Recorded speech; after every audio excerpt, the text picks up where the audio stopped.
कबूतर का दूध दर हकीकत कबूतर के पोटे के बलाई तह से निकलता है।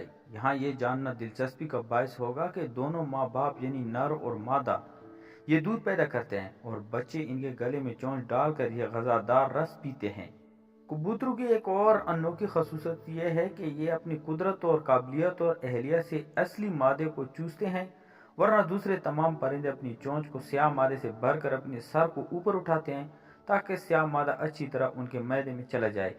बच्चों को खुराक खिलाने की इस तरीके से बेपाल और पर बच्चे इस वक्त तक अपनी पेशानी और टोड़ी पर बुर नहीं निकालते जब तक वो बाले खुराक यानी बीज वगैरह खाना शुरू ना कर दें, जिसका आगाज वो पैदाइश के तकरीबन 10 दिन बाद करते हैं।